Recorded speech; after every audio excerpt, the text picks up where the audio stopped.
Alors, pour trouver l'aire de cette figure, évidemment, tu as besoin de connaître l'aire du triangle, ici.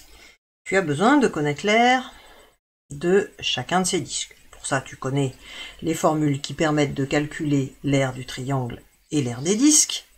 Mais au-delà de ça, on a quand même un petit problème, c'est que si je prends l'aire du triangle et que j'y ajoute l'aire des disques,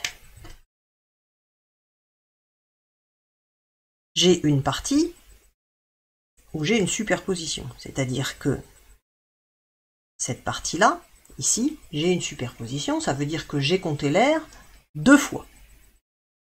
Or, moi, je ne veux pas compter des morceaux 2 fois.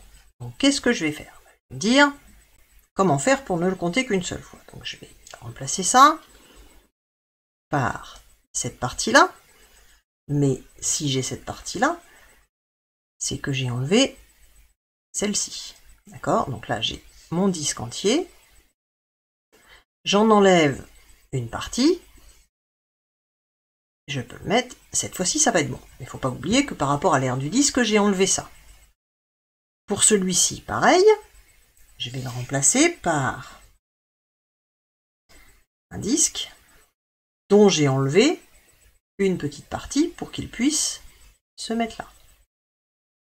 D'accord? Donc là, j'ai l'aire d'un disque moins une partie, l'aire d'un disque moins une partie, et pour la dernière, de la même manière, je prends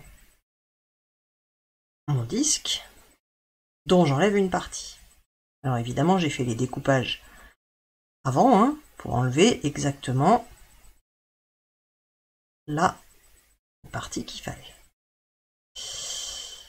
Donc maintenant, la partie que j'ai enlevée ici, la partie que j'ai enlevée ici, et la partie que j'ai enlevée ici, eh bien, tout ça, c'est ce qu'il va falloir enlever par rapport à ce que j'avais tout à l'heure avec mes disques entiers. C'est-à-dire que j'ai mon disque entier, il faut bien que j'en enlève un bout, le petit bout qui est là, d'accord? Ici, j'ai mon disque entier, il va falloir que j'en enlève un bout, la partie qui est là, et ici, j'ai encore mon disque entier, il va falloir que j'en enlève un bout, la partie qui est ici.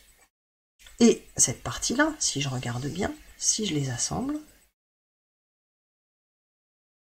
il semblerait bien que, eh bien, ça forme un demi-disque. Alors j'ai dit il semblerait bien parce que il faudrait peut-être le prouver. Donc comment maintenant peut-on se débrouiller pour prouver que j'ai un demi-disque ici? Une fois que j'aurai réussi à prouver ça, je n'aurai plus pour calculer l'aire de ma figure qu'à prendre l'aire du triangle, l'aire du disque entier ici, l'aire du disque entier ici, l'aire du disque entier ici, et j'enlèverai à cet ensemble un demi-disque.